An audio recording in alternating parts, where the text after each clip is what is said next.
Hello, രാവിലെ അമ്പലത്തിലേക്കാണ്. അമ്പല ദർശനം. ഉത്സവം തുടങ്ങുന്ന ആനയതാ കൊണ്ടുപോയി തുടങ്ങി. വണ്ടിയുടെ നമ്പർ പ്ലേറ്റ് അടക്കം വണ്ടി അടക്കം സേഫ് ആയിട്ട് കൊണ്ടുപോകണ ഒരു ചേച്ചി. ചേച്ചി അറിഞ്ഞിട്ടാണോ അറിയാതാണോ എന്ന് എനിക്ക് അറിഞ്ഞൂടാ.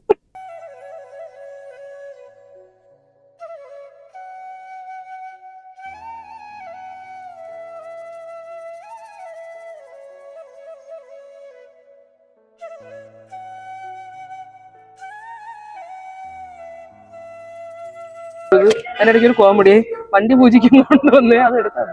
വണ്ടി പൂജിക്കാൻ കൊണ്ടുവന്ന് വണ്ടിയുടെ നമ്പർ ചോദിച്ചപ്പോഴത്തേക്ക് അയ്യോ വണ്ടി നമ്പർ ആണ്. അപ്പൊ പോറ്റി പറയുന്നത് നിങ്ങൾ ആ വണ്ടി ഇവിടെ ഇട്ടിട്ട് വേറെ വണ്ടി വിളിച്ചോക്കെ, ഞാൻ സൗകര്യം പോലെ നമ്പർ നോക്കി പൂജിച്ചിട്ടേക്കും.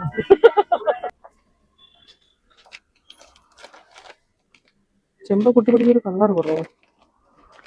രാവിലെ അമ്പലത്തിലൊക്കെ പോയി പുട്ടുണ്ടാക്കണം. ഇനി വീട്ടിൽ പോയി പുട്ടുണ്ടാക്കണം, കഴിക്കണം. അത് കഴിഞ്ഞ് വേറൊരു ഫംഗ്ഷന് പോകണം. അപ്പൊ അടുത്ത വീഡിയോ കാണാം. Bye bye.